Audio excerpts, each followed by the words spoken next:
नमस्कार मित्रमैत्रिणींनो, आपल्या राशी भविष्याच्या सिरीजमधली शेवटची रास आपण बघूया, मीन रास. शांत, संयत आणि ज्ञानी अशी तुमची रास आहे. कोणतेही ग्रहयोग आले तरी मनाची शांतता तुम्ही ढळू देत नाही. परिवर्तन होतं सृष्टीत हे तुम्हाला पूर्ण माहीत आहे. त्यामुळे ही परिस्थिती कायमची नसते याची तुम्हाला खात्री असते. बघूया ग्रहांची साथ तुम्हाला कशी आहे.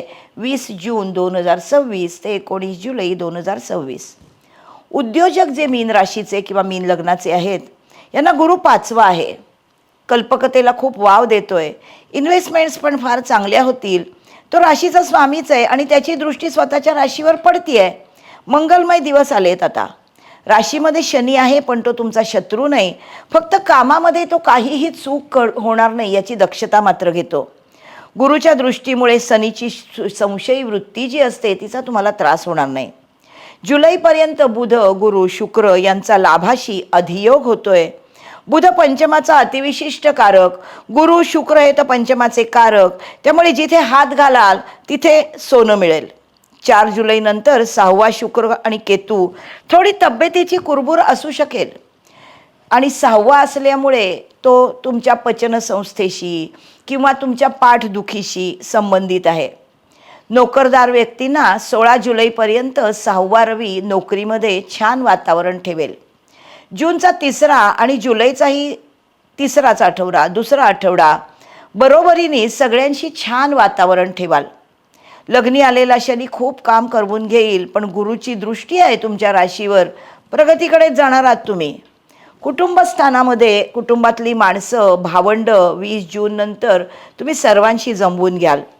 गृहिणींसाठी पंचमामध्ये 4 जुलैपर्यंत बुध, गुरु, शुक्र अनेक प्रकारे लाभ द्यायला आलेले आहेत. लाभाकडे बघतायत. मुलांची प्रगती ही सुखावणारी आहे. नवीन वर्गामध्ये पुढच्या वर्षामध्ये मुलं गेलेली आहेत. 4 जुलैनंतर घरातल्या वस्तूंवर थोडंसं दुरुस्तीचा खर्च मात्र तुम्हाला करावा लागेल. जोडीदाराबरोबर जुलैमध्ये वाद घालू नका. रवी तिथे येतोय. 4 जुलैनंतर आरोग्यावर लक्ष असू द्या. खूप काही होईल असं नाही पण गृहिणींना हे स्पेशली सांगावं लागतं कारण आपल्याला काही होतं आहे याकडे त्या कमी लक्ष देतात आणि त्यात मीन रास असल्यामुळे सगळ्यांची काळजी वाहण्यामध्ये त्यांना ते लक्षातही येत नाही. पायाची विशेष काळजी घ्या. विद्यार्थी वर्गाला नवीन वर्ष छान प्रगतीचं आहे. राशीस्वामीची साथ आहे. क्रिएटिव्ह फील्डमध्ये ॲडमिशन तुम्हाला मिळाली असेल तर तिथे खूप मन लावून अभ्यास करा.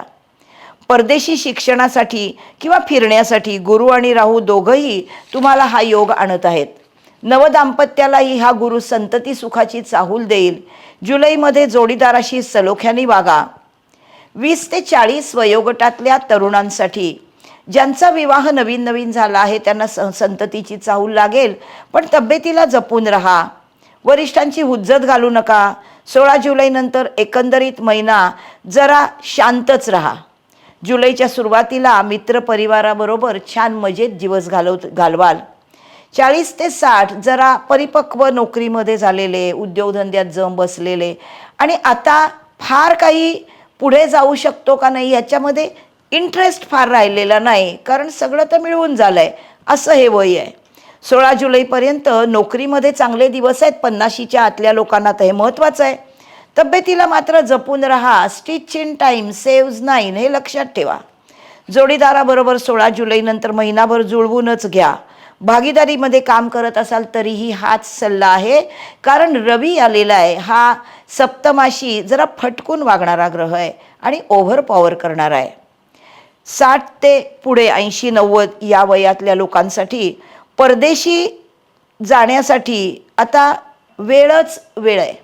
आता वेळा प्रॉब्लेमच नाही. गुरु भाग्याकडे बघतोय. नातवंडांकडे जाल परदेशी. तुम्हाला आयुष्य साधेपणाने पण सफल जगायचं आहे अशी संधी गुरुनी आता आणलेली आहे. वर्षभर मजा करा. चिंता तर तुम्ही करतच नाही कारण तुमचा युनिवर्सवर विश्वास आहे. बदल हा नेहमीच होणार आहे. त्यामुळे कुठलीच गोष्ट कायमची नाही म्हणून खूप चांगलं झालंय म्हणून तुम्ही हुरळून जात नाही. वाईट झालंय म्हणून चिंता करत नाही. स्थितप्रज्ञतेचं हे लक्षण आहे आणि हे वय पण तसंच आलेलं आहे. त्यामुळे खूप छान आहे महिना तुमच्यासाठी. आपण आता तुमच्या राशीतली नक्षत्र बघूया. पूर्वा भाद्रपदा हे गुरुचं, उत्तरा भाद्रपदा शनीचं आणि रेवती हे बुधाचं नक्षत्र. पूर्व भाद्रपदा नक्षत्रासाठी गृहसौख्याचे दिवस आहेत 20 जून, 29 जून, 17 जुलै. संघर्षामधून फळ मिळणार आहे 22 जून, 1 जुलै, 19 जुलै. धनयोगाचे दिवस आहेत 23 जून, 7 जुलै, 12 जुलै. आरोग्य चांगलं राहील 6 जुलैला. उत्तरा भाद्रपदा नक्षत्राच्या लोकांसाठी 21 जून, 30 जून, 18 जुलैला चांगलं ग्रहसौख्य आहे. संघर्षातून चांगलं फळ मिळणार आहे 22 जून, 3 जुलै, 12 जुलै. धनयोग आहे 8 जुलै, 13 जुलै. आरोग्य चांगलं राहणार आहे 7 जुलैला. रेवती नक्षत्राच्या लोकांना गृहसौख्य 22 जून, 1 जुलै, 2 जुलै, 11 जुलै. संघर्षामधून चांगलं फळ 23 जून, 12 जुलै. धनयोग आहे 6 जून, 20 जून, 17 जुलै, 29 जून. चांगला धनयोग आहे. आरोग्य 8 जुलैला चांगलं राहील. 7 जुलैला नशीब फळफळलेलं असल्यामुळे अर्थातच मन आणि शरीर तंदुरुस्त असेल. एकूणच मीन राशीसाठी ही गुरुचीच रास आहे आणि गुरु आत्ता युनिवर्समध्येच खूप अतिशय परिणामकारक आणि परोपकार करणारा आलेला आहे. स्वतःच्या उच्चीच्या राशीमध्ये आहे तो 16 तारखेपर्यंत जूनच्या, आणि पुढे स्वतःच्या मित्राच्या नक्षत्रामध्ये, नंतर आध्यात्मिकतेच्या नक्षत्रामध्ये, आश्लेषामध्ये कुंडलिनीचं ते प्रतीक आहे. त्यामुळे ह्या गुरुच्या संपूर्ण वर्षामध्ये बाकी सगळे ग्रह त्याला जेव्हा जेव्हा साथ देतात तेव्हा तेव्हा गुरु त्यांच्या चांगल्या गुणांचंही प्रसरण करतो.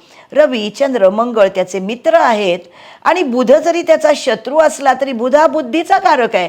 त्यामुळे तो गुरुच्या सान्निध्यात आला की गुरुशी मित्रासारखाच वागतो आणि बुध त्याचा मित्र होतो. हे तुम्हाला तत्त्व माहीतच आहे राशीच्या स्वामींचं.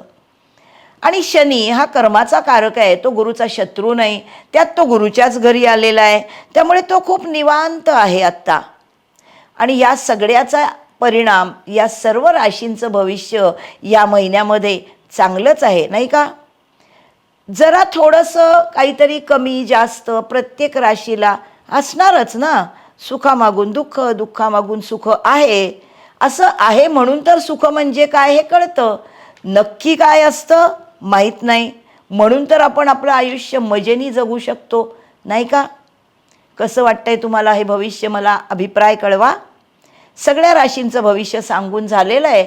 मला तुमच्या मेलची आणि तुमच्या अभिप्रायाची खूप अपेक्षा आहे.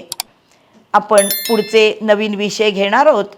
तोपर्यंत बाय बाय.